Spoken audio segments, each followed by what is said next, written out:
Sèche est connu pour sa centrale nucléaire de 2 tranches de 1300 MW. Cette centrale est vivement contestée par les écologistes locaux. Elle possède les tours de réfrigération les plus hautes d'Europe, 178,50 m, en raison de la configuration de la vallée de la Garonne. Nous sommes à Donzac, dans le département du Tarn-et-Garonne. Nous sommes installés au bord du lac des Sources et son arboretum, lieu de pêche, de pique-nique et de camping-car. Je dis nous puisque je viens de rejoindre mes amis Aimé et Yannick qui se rendent également à Lectoux.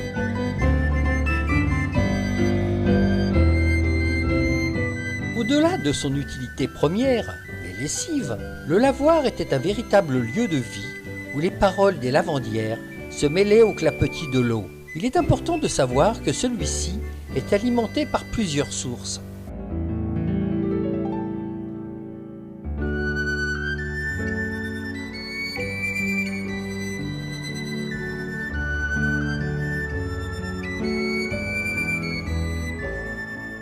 Valence d'Agen, commune de 5314 habitants, est une terre traditionnelle d'accueil située au cœur du Tarn-et-Garonne, à mi-chemin entre Méditerranée et Atlantique. Le canal du Midi, long de 193 km, traverse la cité valencienne.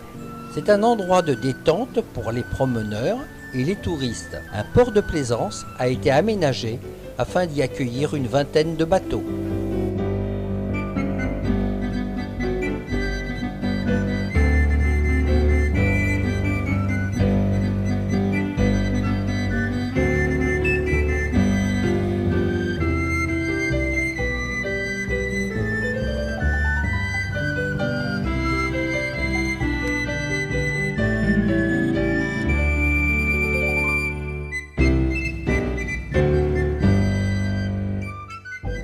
La ville possède aussi un passé riche, une histoire qui débute au Moyen-Âge en 1150, plus exactement où l'Agenais devint possession anglaise après le mariage d'Aliénor d'Aquitaine avec Henri, duc de Normandie.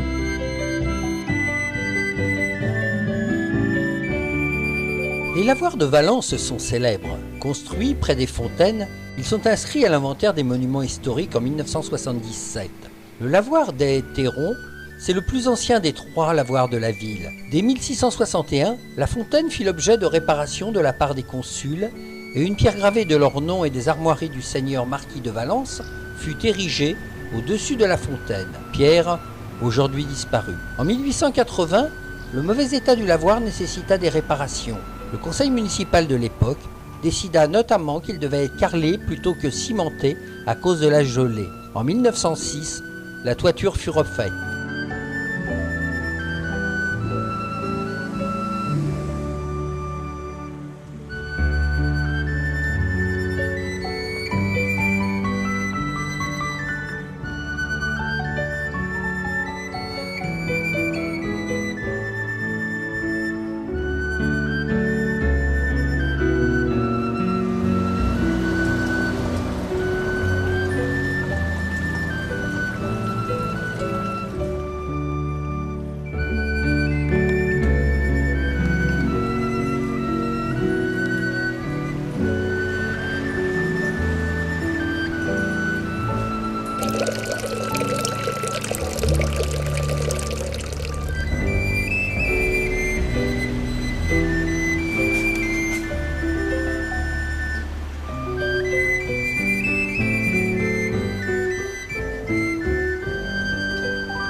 Du XIXe siècle, c'est le seul des 3 lavoirs ne figurant pas à l'inventaire des monuments historiques. Il est bâti dans un format plus traditionnel que les autres. Son emplacement n'en fait pas moins un site très agréable.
C'est un peu tôt dans la saison, il faudra revenir en novembre.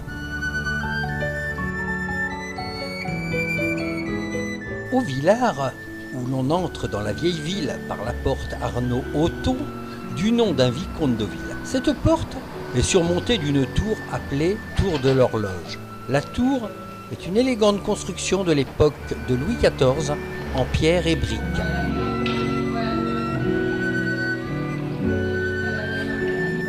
On atteint la place de la Halle. Au milieu de cette place triangulaire s'élève la Halle, curieux édifice circulaire sur colonnade toscane, avec un bâtiment central dont l'arcature en plein centre est remarquable par sa symétrie.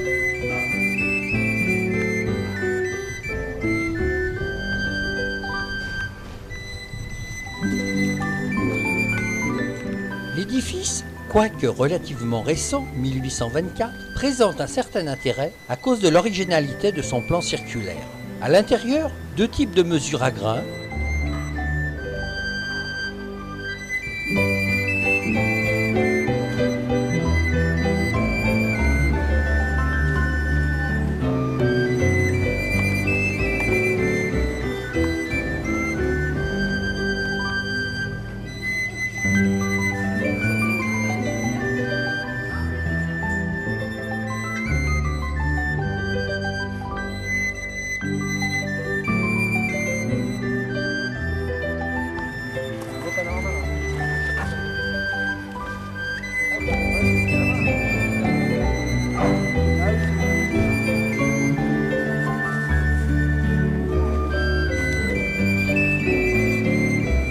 Parmi les établissements religieux, il convient de mentionner l'église Saint-Pierre, probablement contemporaine des premiers vicomtes d'Auvillard, d'après les travaux du chanoine Potier.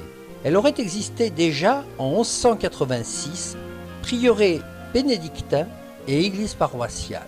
À la date du 20 novembre 1261, le prieuré est rattaché à l'abbaye de Magrenier, et cela jusqu'à la Révolution.